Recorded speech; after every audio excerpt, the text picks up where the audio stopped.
नमस्कार, आप live cities देख रहे हैं। मैं हूं गरिमा भारती। आज हम आपको एक ऐसी महिला से मिलवाने जा रहे हैं जो राष्ट्रपति द्वारा नारी शक्ति सम्मान 2017 से सम्मानित है और एक बार फिर से उन्हें राष्ट्रीय आईएमए के द्वारा डॉक्टर ज्योति प्रसाद गांगुली अवार्ड से नवाजा गया है। आइए स्वागत करते हैं झारखंड की जानी मानी नेत्र रोग विशेषज्ञ डॉक्टर भारती कश्यप का। आपका लाइव सिटीज में बहुत बहुत स्वागत है मैम। धन्यवाद। तो सामाजिक कार्यों में उत्कृष्ट सेवा के लिए राष्ट्रीय आईएमए के द्वारा चौथी बार आपको अवार्ड दिया जा रहा है और माना जाता है कि ज्योति प्रसाद गांगुली अवार्ड बहुत बड़ा अवार्ड होता है, सर्वोच्च अवार्ड होता है। तो कैसी फीलिंग है और मैं ये जानना चाहूँगी कि आप क्या कर रही हैं कि आपको सम्मानित किया जा रहा है। झारखंड में महिलाओं के कैंसर के उन्मूलन के लिए, गरीब निचले तबके के लोगों के लिए दृष्टि सुरक्षा अभियान के लिए, खासकर छोटे बच्चों के दृष्टि सुरक्षा के लिए और नेत्रदान अभियान के लिए आज मुझे यह doctor Jyoti Prasad Ganguly memorial award से पुरस्कृत किया गया है। Jyoti Prasad Ganguly memorial award for outstanding and distinguished services awarded to doctor Bharti Kashyap.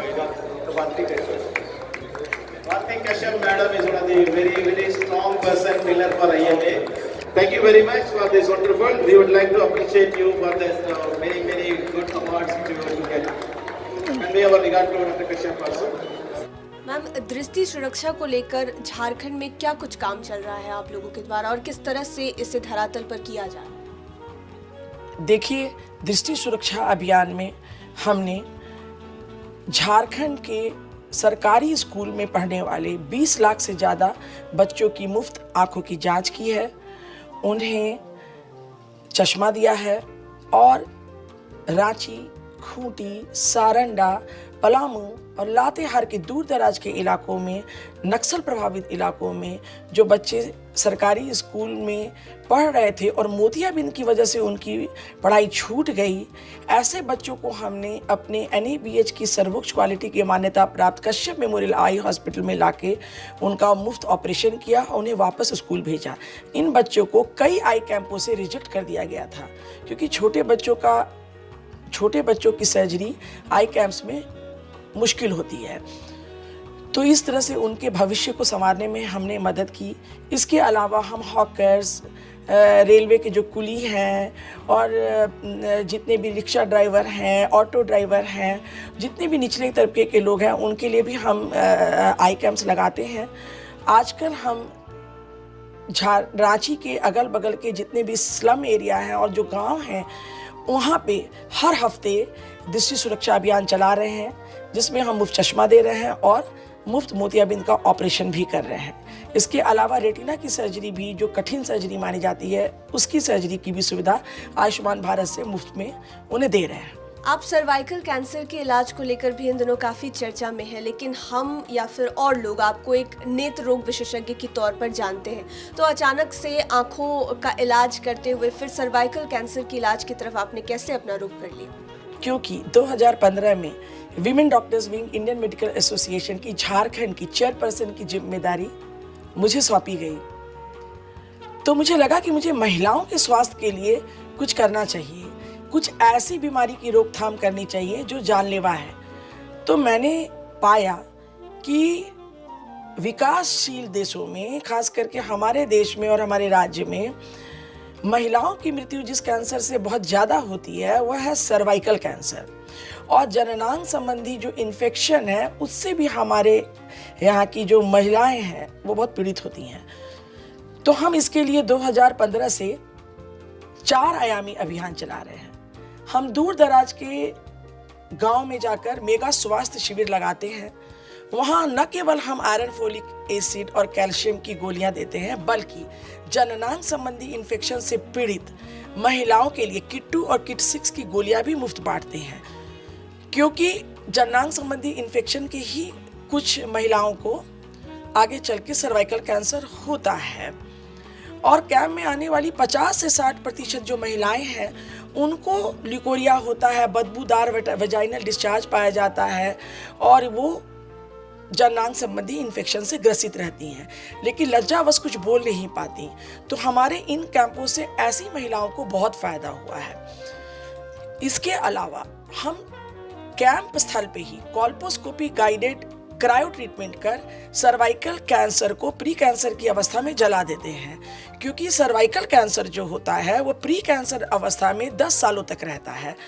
तो प्री कैंसर अवस्था में जलाने के लिए हमारे पास समय होता है, तो हम कैंप में ही उनको जला देते हैं और महिला के परिवार को और उनको एक नया जीवन देते हैं। इसके अलावा हमने झारखंड के विधायकों और गवर्नर महोदयों को प्रेरित किया और हमारी पहल पे उन लोगों ने 23 सदर अस्पतालों में से 11 सदर अस्पतालों में सर्वाइकल प्री कैंसर की पहचान और उपचार की मशीनें लगवाई। रांची का सदर अस्पताल झारखंड का सबसे बड़ा सदर अस्पताल है और वहाँ मैंने अपने वित्तीय सहायता से सर्वाइकल प्री कैंसर की पहचान और उपचार की मशीनें लगवाई और अभी रातू में हमने सैकड़ों महिलाओं का इलाज किया।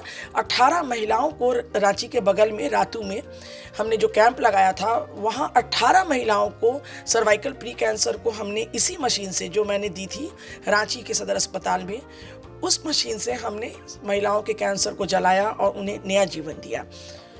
अभी जमशेदपुर में 26 फरवरी 2022 को हमारी पहल पर वहाँ पर भी मशीनें लग रही हैं। जिला प्रशासन ने इसमें सक्रियता दिखाई है और वहाँ सर्वाइकल प्री कैंसर की पहचान और उपचार के अलावा ब्रेस्ट कैंसर की पहचान की मशीन भी लग रही है। तो इससे निचले तबके की महिलाओं को काफ़ी फायदा होगा।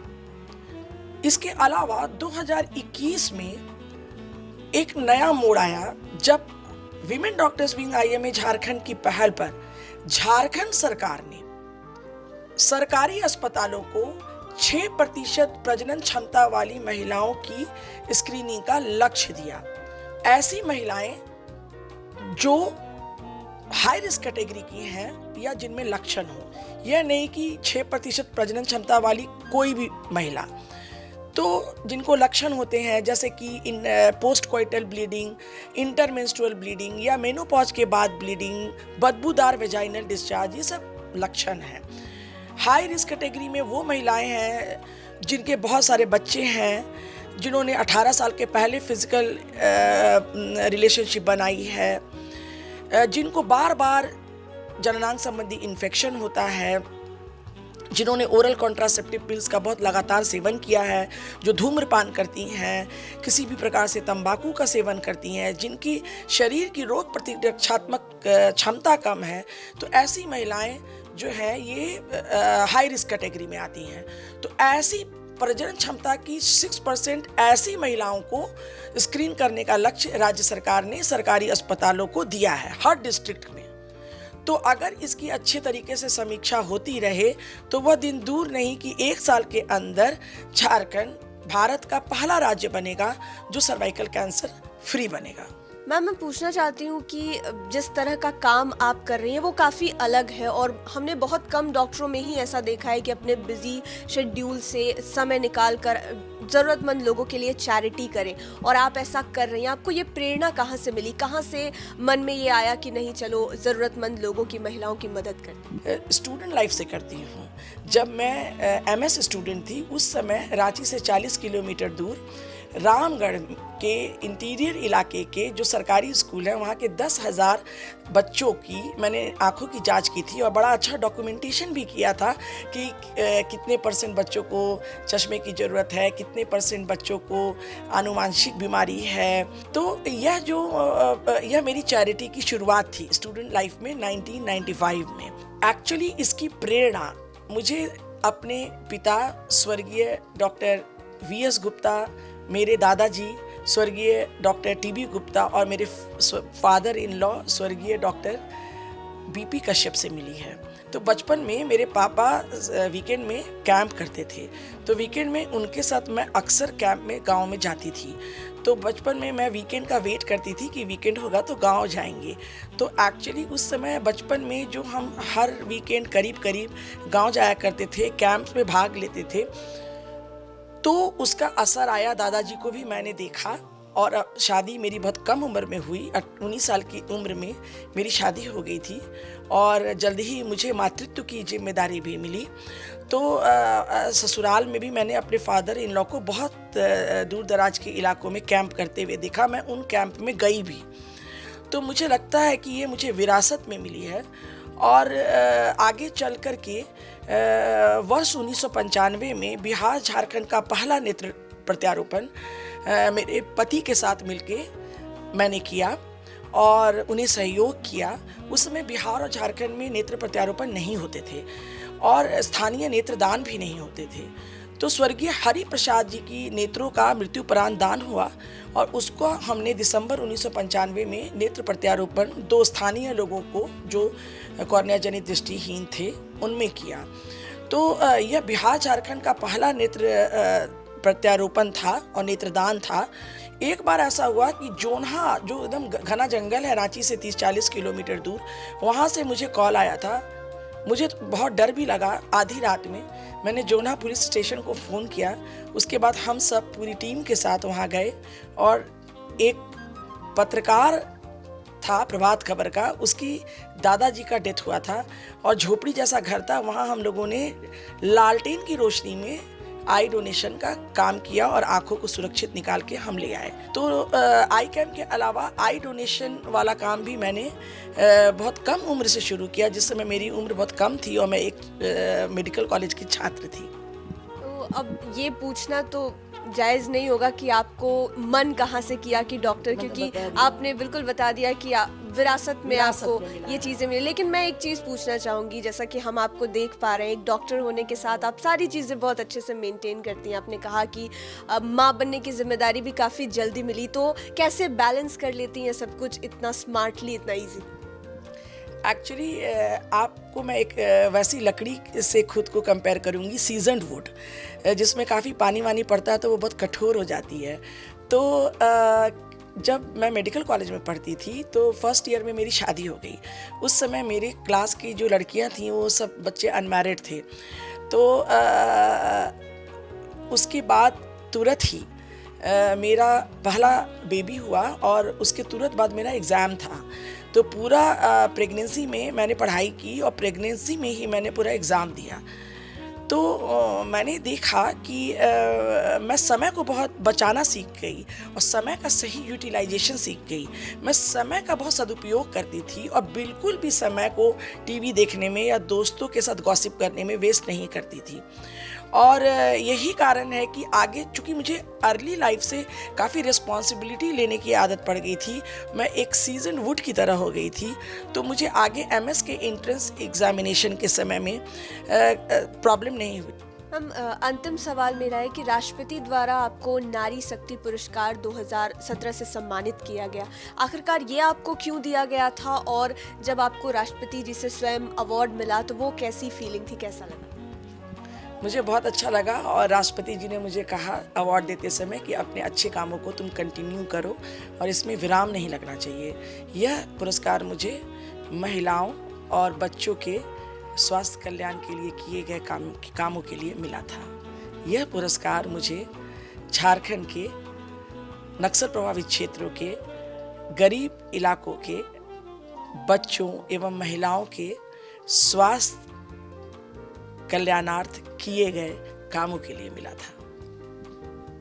तो ये जो सफ़र है आपका, आप कब तक जारी रखना चाहेंगी, या फिर आप चाहेंगी कि कुछ समय बाद परिवार के साथ रहें, या फिर यूं ही सेवा जारी रहेगी? मेरे परिवार के सभी लोग बहुत नामी गिरामी डॉक्टर हैं और मैं चाहती हूँ कि समाज सेवा का यह काम मेरा अनवरत चलता रहे और काम करते करते ही दुनिया को अलविदा कहूँ। बिस्तर पर रह करके और टाइम वेस्ट करके मूवी देखते हुए ये सब मुझे उतना पसंद नहीं है। तो मुझे ऐसा लगता है, मुझे मेरी ये फीलिंग है कि अवार्ड तो अपनी जगह पे हैं, वो मिले चाहे ना मिले, लेकिन मेरा जो समाज सेवा का जो यह काम है ये अनवरत चलता रहेगा। यह हो सकता है कि सर्वाइकल कैंसर झारखंड से ख़त्म हो गया तो मैं कोई दूसरा अभियान शुरू करूँगी, लेकिन मेरी जो समाज कल्याण के जो मेरे अभियान है वो मेरे अनवरत चलता रहेगा जब तक मेरी शरीर में ताकत है।